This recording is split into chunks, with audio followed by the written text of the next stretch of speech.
Bueno, comenzamos entonces con el primer tema, desafíos en el análisis y la interpretación de muestras de microbiota humana. Presenta Juan Pablo Bustamante. Es licenciado en Bioinformática de la Facultad de Ingeniería de la Universidad Nacional de Entre Ríos, doctor de la Universidad de Buenos Aires en el área química biológica, investigador del CONICET en el Instituto de Investigación y Desarrollo en Bioingeniería y Bioinformática. Bienvenido, Juan Pablo. Bueno, Adelante. muchísimas gracias, Romina, muchas gracias, Mauricio, también. Gracias a los organizadores por invitarme a dar esta charla. Para mí es un honor estar acá, así que muchísimas gracias. Bueno, entonces la idea de la charla es un poco, como sé que la audiencia es muy amplia, es en principio hacer una breve introducción y después meternos un poquito más en lo que es justamente el objetivo de esta charla, que es recorrer un poquito en forma superficial, pero con conceptos bien claves, cuáles son los desafíos hoy en día en lo que es el análisis y la interpretación de muestras de microbiota humana.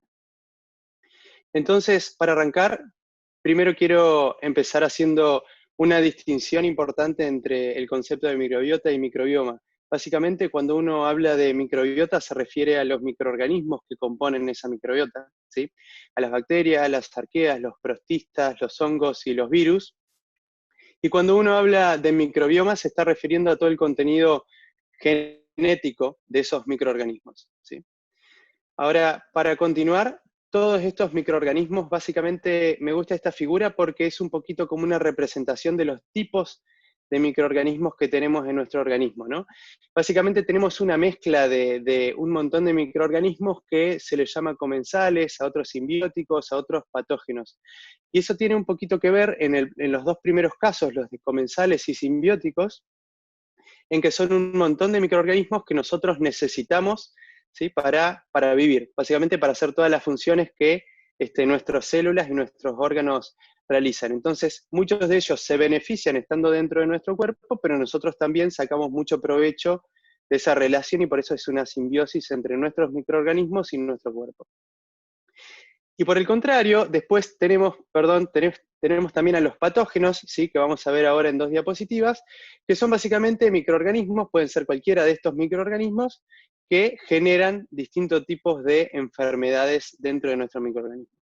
¿Y por qué es tan importante el concepto de la microbiota y por qué se lo viene estudiando muchísimo durante los últimos años, durante las últimas décadas a nivel mundial? Bueno, básicamente porque estos microbios, estos microorganismos, nos ayudan a un montón de cosas, un montón de funciones que son primordiales en nuestro cuerpo, ¿sí? Por un lado, ayudan mucho a la síntesis de, por ejemplo, distintas vitaminas como B12, K, folato, etcétera, ¿sí? Ayudan a enseñar, digamos, a nuestro sistema inmune a poder diferenciar entre quiénes son nuestros microorganismos aliados y cuáles serían los enemigos, ¿sí? o organismos patógenos. Ayudan también a producir muchas importantes moléculas que pueden trabajar, digamos, y trasladarse dentro de nuestro cuerpo, ¿sí? Generan un montón de metabolitos que son necesarios para nuestro correcto funcionamiento. Nos defienden, ¿sí? De un montón de microorganismos patógenos, como veníamos diciendo, influencian también en el manejo y en el metabolismo de todos los alimentos, y por supuesto ayudan también a generar un montón de neurotransmisores, como es el caso, por ejemplo, de la serotonina, ¿sí? Que es tan importante y sí, relevante tanto, no solo para la función gastrointestinal, sino también cerebral y por lo tanto de todo nuestro cuerpo. Ahora, como les decía, también tenemos patógenos, ¿sí? Que son microorganismos que pueden ser de cualquier tipo. En este caso, les menciono simplemente 3 de ellos como para que sepan de qué estamos hablando, ¿sí? Como el virus de la inmunodeficiencia humana, causante del SIDA, ¿sí? El virus del papiloma humano, el causante de una de las infecciones sexuales transmisibles más conocidas, ¿sí? O el SARS-CoV-2, el causante de la actual pandemia, y de que todos estemos en este congreso en vía remota. Después también tenemos patógenos, por ejemplo, bacterianos, ¿sí? Como Mycobacterium tuberculosis, Escherichia coli, que es muy conocida, Salmonella, una de las bacterias principales, de los patógenos principales que se pueden llegar a encontrar, por ejemplo, en el huevo o en las carnes crudas, ¿sí? O la bacteria causante de la meningitis, ¿sí? Todos ellos son patógenos que si los tenemos dentro de nuestro microorganismo y en una cantidad determinada, nos produce en forma directa una enfermedad. Ahora, dependiendo de los sitios en nuestro cuerpo, lo que ya se sabe es que hay patrones determinados de esta microbiota, ¿sí? A través de los distintos sitios nosotros tenemos distintos patrones determinados, hay distinta diversidad de estos microorganismos, ¿sí? Y que eso le va dando como, digamos, es como un hallmark, ¿sí? O como una huella de cada uno de estos sitios, ¿sí? Esa diversidad que tienen estos sitios.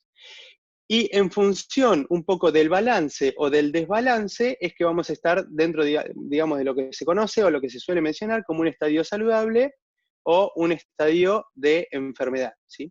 En general, por ejemplo, la biodiversidad o la diversidad de la microbiota ya se lo utiliza como un biomarcador de cuán salubre o no estamos, por ejemplo, a nivel gastrointestinal, ¿sí? Solo gastrointestinal principalmente.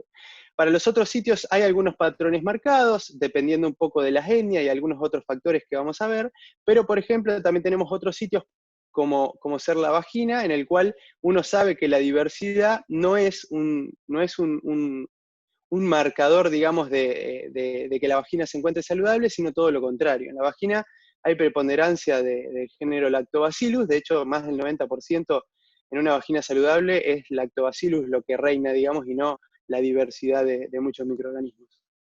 Pero bueno, lo importante, el concepto importante acá entonces es esto de la diversidad, de los sitios con distintos patrones determinados de microbiota, y esto de la idea del balance o desbalance relacionado con la salud o con la enfermedad.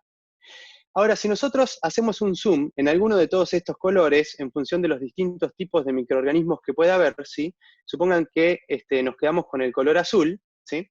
Entonces, el color azul, si miramos a la izquierda de la pantalla, que corresponde a proteobacteria, eso se va, a su vez, subdividiendo en distintos tipos u órdenes taxonómicos, como se les llama, de los distintos microorganismos, ¿sí? Hasta quedarnos en la columna de la derecha, con las especies, ¿sí? Que es lo que siempre buscamos detectar, especies o tipos de especies, cuando estamos, por ejemplo, en un análisis clínico, ¿sí? Pensando en algo clínico y tratando de encontrar determinados patógenos, o cuáles son las especies o tipos de especies involucrados en alguna u otra enfermedad, ¿sí?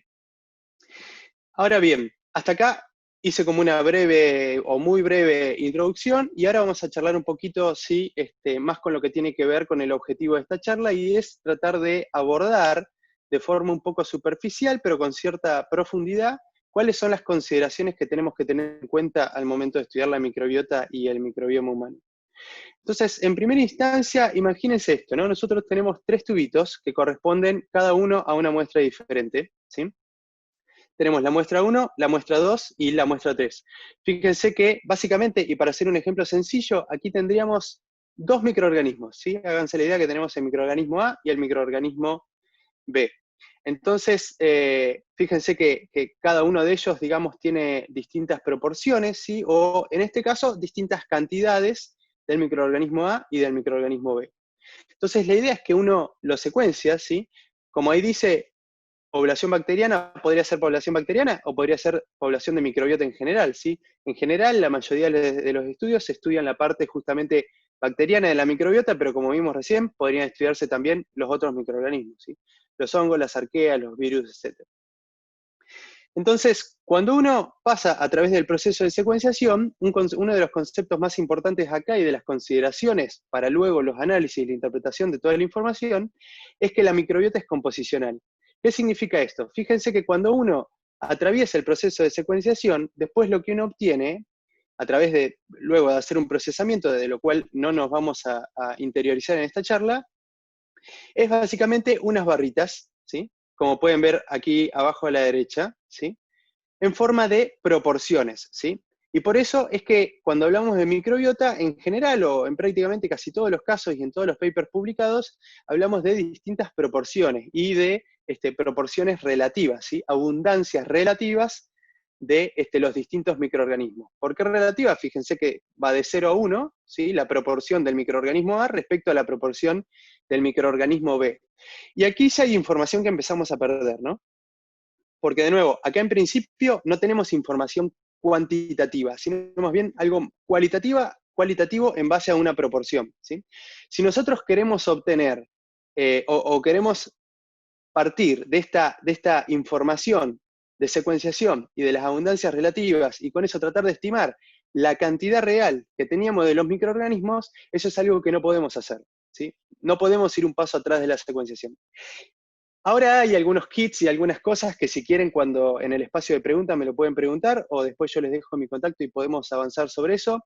Hay algunos kits como para mantener, digamos, alguna cuantificación y poder no solo estimar, sino hacer una medición bastante certera sobre la cantidad de microbiota con la cual partimos, ¿sí? Pero en general eso no se suele hacer y de nuevo, repito, la inmensa mayoría de papers solo se maneja con proporciones, con abundancias relativas.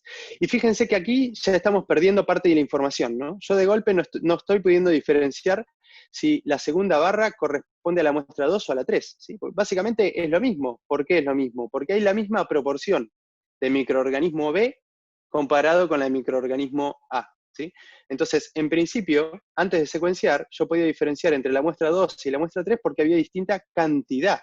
Si bien la proporción de un microorganismo era la misma respecto al otro, ¿sí? El B y este B, respecto a este A y este otro A, cuando lo paso todo a proporciones, ahí ya no lo puedo diferenciar. Esto trae consigo algunos otros problemas que no vamos a profundizar, pero sí para que sepan que es una de las consideraciones que hay que tener en cuenta.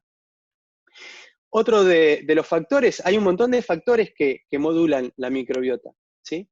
Desde el parto, ¿sí? Se sabe que es sumamente deseado en lo posible que el bebé nazca por parto natural, ¿sí? Por parto vaginal en vez de parto por cesárea, principalmente porque ese fluido vaginal que atraviesa al bebé a través del canal de parto hace que el bebito, digamos, se traiga un poco de eso y eso vaya modulando y ayudando al sistema inmunitario del bebé a irse desarrollando. La lactancia materna, sin lugar a dudas, es también una fuente de microbiota excepcional y súper necesaria para todo bebé, ¿sí? No me voy a detener en cada uno de estos, si después me pueden preguntar, pero quiero ir más o menos rápido para charlar de algunas cosas más. La alimentación, ni hablar, una alimentación basada en legumbres, en distintas verduras y frutas, es clave para poder mantener una buena diversidad y que puedan crecer básicamente y mantenerse en nuestro microbiota distintos microorganismos asociados a distintas funciones, por supuesto. El ejercicio es otro de los factores que modulan mucho la microbiota. Las enfermedades, ni hablar, sobre todo si estamos hablando de enfermedades metabólicas, ¿no? Enfermedades gastrointestinales, que claramente estarán afectadas. Bueno, ahí hay que, dependiendo un poquito de la enfermedad, es un poco que viene antes, ¿no? Si los cambios de microbiota o la enfermedad, o es un proceso que va un poco de la mano. El envejecimiento, a medida que nosotros vamos transitando nuestra vida, la microbiota va cambiando y eso tiene que ver con un poquito la diapositiva siguiente que ya vamos a charlar. El consumo de drogas, sin lugar a duda, hay un montón de drogas y hoy se conoce que muchísimas drogas afectan y modulan la microbiota, ni que hablar de los antibióticos, ¿no? Por supuesto, eso sin lugar a dudas, y por eso es que es tan importante que todo, absolutamente todo antibiótico sea recetado, ¿no? Sea recetado por un médico y esté abocado justamente a lo que tiene que atacar y no a otro tipo de cosas como suele pasar por ahí algunas confusiones con algunos virus y demás. Los antibióticos sabemos que sirven solamente para bacterias, ¿sí? No para virus. Y después, por supuesto, los aspectos geográficos que también influyen mucho y de manera marcada en lo que son los distintos perfiles de microbiota. Y uno de los factores claves en todo esto y que básicamente hacen que la microbiota no se mantenga estable, por así decirlo, en un rango determinado de tiempo, es que la microbiota es altísimamente dinámica, ¿sí? Está constantemente modulándose por todos estos factores que vimos recién. Si bien hay ciertas propiedades de la microbiota que van haciendo que un estadio se mantenga más o menos estable con el tiempo, lo cierto es que esto va cambiando muchísimo, ¿sí? Y miren, por mostrarles, hay un montón de ejemplos que podríamos ver de esto, les muestro solo uno y debajo siempre pongo la referencia del paper que lo extraje.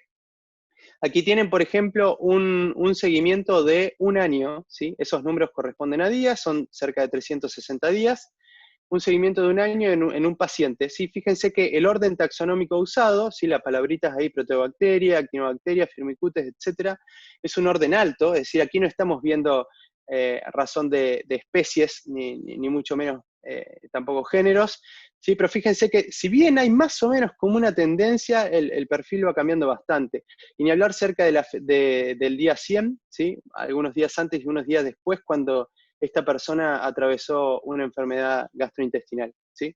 Entonces la microbiota es altamente cambiante. Y acá hay un concepto muy importante que tiene que ver con qué significa que sea saludable o sana una muestra, ¿sí? O a qué se hace referencia a esto, que hay muchos papers que hoy por hoy vienen hablando de esto. Ahora ya por ahí no tanto, pero en general siempre sale a colación. Y ahí podemos definir muchas cosas, ¿no? En función de lo que nosotros sabemos que podría ser un estadio saludable para nosotros. Ahora, ¿es correcto definirlo así? ¿No es correcto? ¿Es incorrecto? Bueno, la verdad que sí, esto es una forma de caracterizar o de ponerle la etiqueta de, bueno, esto sería un estadio saludable. Ahora, sin embargo, cuando uno trabaja con microbiota, en realidad lo que hablamos es de muestras de referencia o de controles de referencia, porque siempre tiene que ver con un conjunto de asunciones o de reglas que nosotros le imponemos a un grupo de referencia, ¿sí? Para después poder compararlo, por ejemplo, contra un grupo de enfermedad y entender diferencias o cuestiones unívocas, ¿sí? O perfiles de microbiota o diversidad que esté asociada estrechamente a un estadio, por ejemplo, de enfermedad respecto a un control de referencia. Y acá hay algunos tips que no quiero dejar de decir, sobre todo porque hay un montón de bibliografía en la cual se confunden un poco estos conceptos, no al referenciarlos, pero sí al hacer, valga la frase, un mal uso del diseño experimental, ¿sí? Y que tiene que ver con que los controles de referencia no pueden ser usados como universales, ¿sí? Hay controles de referencia para cada caso. Uno no puede usar un control de referencia como universal. No puede usar un control de referencia a un grupo, por ejemplo, de personas adultas entre 25 y 50 años y usar el mismo control de referencia para luego hacer un estudio en niños, ¿sí? Se sabe que la microbiota cambia muchísimo, los patrones cambian muchísimo, vimos un montón de factores que los van modulando, entonces eso es clave. Además, los controles dependen de la naturaleza de la variable, ¿sí? O del conjunto de las variables a estudiar, es un poquito lo mismo que venimos charlando, y además los controles requieren de un muestreo convergido, ¿sí? ¿Qué significa esto? Si uno toma como control de referencia 10 o 20 personas, ¿sí? Y después intenta extrapolar eso, quizás hay un montón de variabilidad que no está contemplada en esas 10 o 20 personas. Y después uno puede encontrar un resultado diferente a esas 20 personas y decir, che, miren, esto es un resultado, es distinto de lo de los grupos de referencia. Muy probablemente sea un resultado, pero no significativo, ¿sí? Porque muchas veces tal vez ese resultado se escapa de la pequeña cohorte de referencia que uno estaba usando, ¿sí? O de nuevo, o está usando un control de referencia erróneo, está queriendo estudiar adultos y utiliza uno de niños, en general se da al revés, ¿no? Está queriendo estudiar niños y utiliza uno de adultos. Entonces, esto de que los controles estén convergidos es súper importante y hay que desarrollar herramientas o utilizar de las herramientas ya disponibles como para poder evaluar esa convergencia y que las comparaciones tengan sentido. Y no encontrar resultados y adjudicarles tendencias o conclusiones erróneas. Digamos, una de las consideraciones que también es importante, y es que en todo lo que vengo hablando, básicamente, si uno mira la fila de arriba, ¿sí? Y ahora lo mira por columnas, ¿sí? En columna tiene distintos sitios observados, ¿sí? Y en la primera fila tiene toda la información de cuáles son los microorganismos que se hallaron. Y en la segunda fila, la misma información sobre los pathways metabólicos, ¿sí? Sobre las vías metabólicas.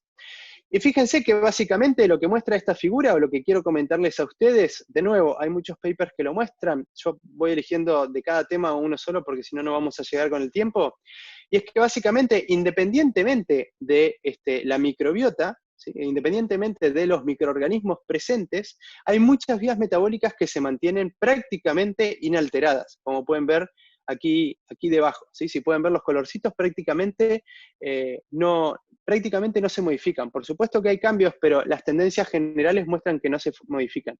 Esto sucede para muchos sitios, esto sucede comparando muchísimos microorganismos y tiene que ver básicamente con una de las propiedades de la microbiota que se conoce como redundancia funcional, ¿sí? Independientemente de que uno cambie muchos de los microorganismos que tenemos, las funciones que realizan van a ser las mismas, ¿sí? Para muchos casos sí, para otros no, pero esto se da. Entonces, mucho de lo que se está empezando a hacer ahora, en realidad desde hace ya algunos años, es tender a hacer, más que nada, análisis funcionales y caracterizar distintos estadios, por ejemplo, de enfermedad y de controles de referencia desde la parte funcional y no tanto desde la parte de identidad de la microbiota, es decir, no tanto de la parte de cuáles son los microorganismos que están, sino qué funciones son las que están llevando a cabo los microorganismos que estén, independientemente de cuáles sean ellos. Y esto también tiene que ver un poquito con este concepto que salió hace poco, y es que básicamente en este estudio de aproximadamente de casi unas 4.000 muestras, ¿sí? Entre muestras orales y fecales, encontraron que 50%, ¿sí? Cerca del 50% de todos los genes en una muestra de naturaleza metagenómica son individuos específicos, ¿sí? Significa que cerca del 50% de todos los genes de los microorganismos que se encontraron los compartimos entre la mayoría de todos nosotros y están relacionados con un montón de funciones generales, ¿sí? Pero hay otro 50% que es unívoco de cada persona. Y si esto es cierto, básicamente podríamos decir que la microbiota individual puede ser como una huella digital, ¿sí? A través de todos esos microbios raros, ¿sí? Porque si hay cerca de un 50% que es unívoco a cada uno de nosotros, sería como básicamente una huella digital que nos podría diferenciar entre todos nosotros. Y ya para ir terminando, fíjense que acá básicamente lo que muestra este gráfico es que cerca del 50%, ¿sí? No tiene anotación, ¿sí? Dentro de todo el porcentaje que compartimos entre todos nosotros, la mitad básicamente no sabemos para qué sirve. Y de lo que es unívoco de cada uno de nosotros, cerca del 85% no sabemos para qué sirve. Entonces, es un poquito como para dejarles que se vaya grabando este concepto de que hay mucho por recorrer todavía, hay mucho por conocer, ¿sí? Y ya para ir cerrando, está el tema del protocolo, ¿sí? Lo ideal en todo esto sería tener un protocolo estandarizado. Estamos un poco lejos de tener un protocolo completamente estandarizado. Hay muchos protocolos, hay muchos papers. Yo solo, de nuevo, les tiro algunos como para que vean. En este paper comparan 21 protocolos de extracción, llegan a algunas conclusiones. En función de esas conclusiones, luego las comparan, por ejemplo, en este otro paper, contra mock communities, es decir, comunidades microbianas a las cuales se sabe exactamente la concentración y la cantidad que tienen de cada microorganismo. Aquí tienen una barrita de, digamos, de lo que se sabe que esa mock community tiene que tener, de los microorganismos que se tienen que tener, en función de aplicar distintos protocolos, entre ellos uno de los encontrados en el paper anterior, encuentran que la tendencia más o menos muestra que es reproducible, ¿sí? Se puede recuperar la información independientemente del protocolo utilizado. Sin embargo, al utilizar otro mock community de otra marca muy conocida también, por supuesto, TCC, encuentran que en este caso ya no es reproducible, ¿sí? No se puede recuperar la diversidad de la mock community. Entonces, de nuevo, eso y junto con algunos otros conceptos relacionados, como por ejemplo acá está todo el tema de la parte de laboratorio, de cómo se lisan las células, si se puede realmente asegurar que se hayan lisado todas las células, bueno, todas las células de los microbios, ¿verdad? Entonces, en este paper, y hay algunos otros también, que básicamente encuentran como que no, que dependiendo del protocolo usado, después pueden cultivar algunos de esos microorganismos, y eso es muy importante desde el punto de vista clínico, ¿sí? Porque significa que todo ese material infeccioso no puede ser considerado como completamente seguro o no infeccioso después del proceso de la lisis mecánica. Entonces son todas consideraciones a tener en cuenta, ¿sí?